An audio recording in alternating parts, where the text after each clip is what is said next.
I've been using the Apple Watch Ultra every single day for the past going on 6 months now, and I swear every week I feel like I learn something new or I teach somebody with this watch something new that they didn't know about. So in this video, I wanted to share almost 20 tips and tricks that you need to know about the Apple Watch Ultra, which in my opinion makes it worth it. First off, let's talk about the action button because I feel like a lot of people don't realize the power that this button can actually have. And that's because I have this set to run a shortcut every time I press it, and that shortcut is actually contextual based on the time of day or based on if I'm in a focus mode or not. So for instance, if I'm in the sleep focus mode or if it's after 9 p.m., when I press this button, it turns on the flashlight. During working hours, when I press the action button, it opens up the notes application. And then after working hours, it opens up the fitness application. And I'm going to leave a link to this down in the description below, and you can kind of tweak this shortcut how you like to change that button to do certain actions based on the time. I will leave that link in the description below, but I think you should consider using this instead of just the preset workout or something like that. That way you can get a lot more use out of that action button. Next up, we have to talk about the incredibly bright display, because not only is this 2000 nit display great for outdoors, like when you're under direct sunlight, you can see everything perfectly fine, but it's even better to use as a flashlight because of how bright this screen gets. So I cannot tell you the last time I used my phone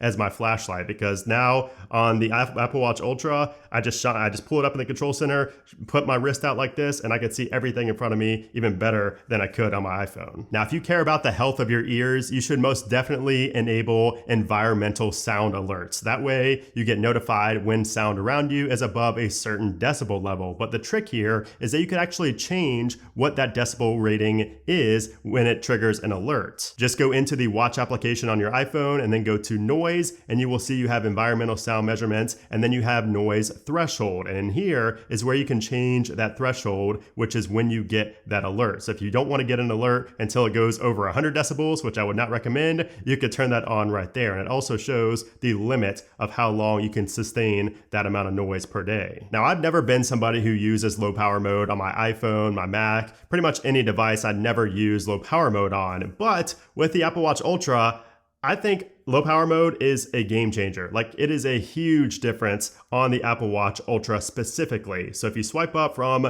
your watch face and you tap on the battery percentage right there, you will get the toggle for low power mode. And when you turn this on, it will show you a little description of everything it is turning off, which you're not going to have always on display. Your cellular connectivity is not going to update as often. It's going to do it once an hour. Your sensors don't run as often. Workouts are no longer automatically detected, and your blood oxygen measurements are not taken. And you can see a description of everything right there. So that is a tip, but there's a trick inside of this tip, and that is to enable the lower power mode. And you do that by going into your settings and then going down to workouts. And in here you have two different toggles. So first off is low power mode. So if you don't turn on low power mode all the time, you could have it turn on automatically when you enter a workout. But the big one here is going to be fewer GPS and heart rate readings. You want to make sure that is turned on during low power mode. And this setting right here is how Apple is able to claim that the Apple Watch Ultra can get up to 60 hours of battery life. And I've actually exceeded 60 hours of battery life early on when I was really testing out the battery life on this watch. But if you want to get the most battery life possible, turn on low power mode and also do fewer GPS and heart rate readings during workouts. Now, another way to save battery life is inside of the accessibility settings. So if you go into accessibility, you will see an option here for grayscale. And if you turn that on, it will kind of take away the color of your Apple Watch. But if you're in a pinch and you really need to extend your battery life as much as possible, I would recommend turning on grayscale in addition to low power mode. Now, this next one might be obvious to you, but this is a good tip for those who don't know that you can actually use any Apple Watch band with your Apple Watch Ultra. You don't have to use the exclusive ones that Apple advertises on their website. So you could actually use any Apple Watch band that is 45 millimeter. So if you had a 45 millimeter watch before this, you can use that with the Apple Watch Ultra, and you don't have to stick to the more expensive ones that are made for the Apple Watch Ultra. And fun fact, you could actually use the Apple Watch Ultra exclusive bands with the Apple Watch SE or the Apple Watch Series 8 in both 44 and 45 millimeter sizes. The Wayfinder watch face is the exclusive watch face for the Apple Watch Ultra, and I love it. It is like my default, my everyday watch face. But did you know that if you just simply scroll on the digital dial that you will see the digital crown, you will get a red mode, which I find to be extremely beneficial at night because it doesn't strain my eyes as much. It's not as bright. Now, there's no way to turn this on automatically, unfortunately, but if you just remember every night to kind of just scroll up on that digital crown, you will see that red mode, which comes in handy more than you think. And speaking of nighttime, I never was one to track my sleep with any Apple Watch or any device until the Apple Watch Ultra. And it's kind of ironic because this is the biggest Apple Watch yet, but I wear this watch to sleep every single night to track my sleep, and it does a tremendous job at not only, tracking everything, but it gives me great insight as to how I'm sleeping. Now, there is a setting for this, so if it's disabled for whatever reason, you might want to go into your settings and go to sleep, and you will see that we do have the sleep tracking toggle right here, and you also have some other toggles as well, like turn on at wind down and other things like that as well. And if you don't like getting those reminders that really vibrate your wrist and tell you you need a charge your Apple Watch before going to sleep, you could turn those off in here as well. But if you don't like wearing your watch on your wrist at night, and if you don't care about tracking your sleep, I would highly suggest the next tip, which is to turn on nightstand mode. And what this does is it essentially will replace your clock nightstand that you may have had on your little side table before with obviously your Apple Watch Ultra. So when it's hooked up to a charger, the display turns off, and if you tap it in the middle of the night, it will show the time in a very dim way that won't wake you up, that won't be super bright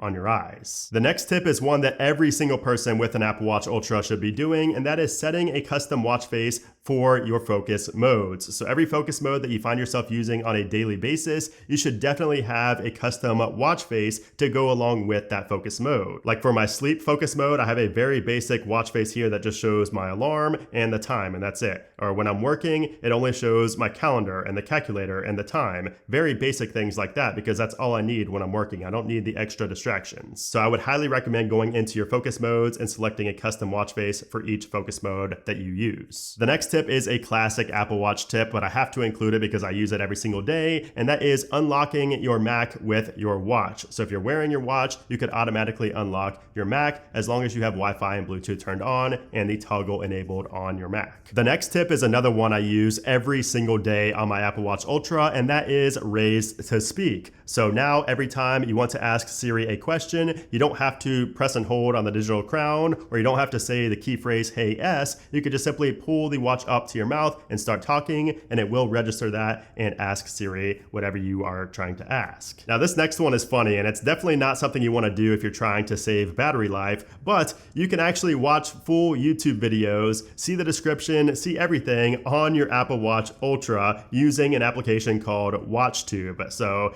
this is, complete vanity. It's not something that everybody's going to like, but it is pretty cool because I found that the Apple Watch Ultra, that big display, is kind of perfect for watching, YouTube videos when you're without your phone, or if you just want to do it just for fun. It's pretty cool, actually. Now, something else that's cool is Apple Watch mirroring. So you can actually mirror your Apple Watch screen to your iPhone, and you can actually interact with the watch from your iPhone's screen. You can pretty much do everything. You can pull up the control center, you can press on the buttons on the side, the action button, the digital crown. You can do all of that from your iPhone with this setting. And you can also do this the other way around. So if you wanted to control your iPhone from your watch, you can do that with the Control Nearby Devices feature. Just go to your settings, go to accessibility, and then scroll down until you see Control Nearby Devices, and then it will show the devices that are nearby and connected to your Apple Watch or connected to the same Wi-Fi network. Next up is a feature that Apple talked a lot about, but I feel like it's still somehow under the radar, and that is Backtrack. So this is a feature that allows you to trace back your steps if you ever got lost. Now, it's the best for the Apple Watch Ultra because we have the dual frequency GPS, which is better than the Apple Watch Series 8 and any other Apple Watch. So the GPS and everything's going to be much more accurate on the Apple Watch Ultra. So not only should you use this feature when you're out and about, that way you don't get lost,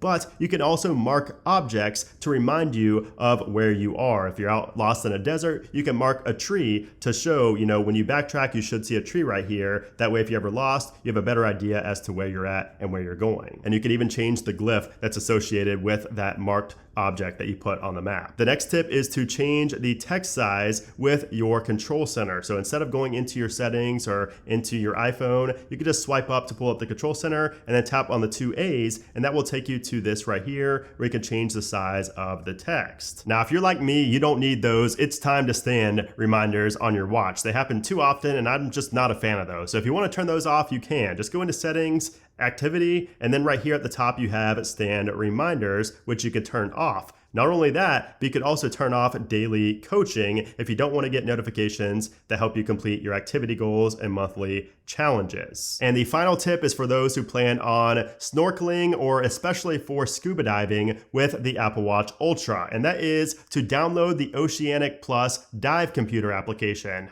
This is going to have a pre-dive location planner. It has stats about the body of water that you're in and so much more. I think this is an essential application if you plan on doing that. I don't personally do it, so I cannot show you an example of that, but it is an excellent application that takes full advantage of the Apple Watch Ultra. So those are a few tips and tricks that I find it makes the Apple Watch Ultra worth buying. Now, if you want to see my full review on this Apple Watch, check that out right here. I really enjoyed making that video, and I will also have a 1 year later video coming on the Apple Watch Ultra soon, later this year. So make sure you are subscribed so you don't miss that video and future Apple Watch videos. But anyways, guys, thanks again for watching, and I'll see you soon.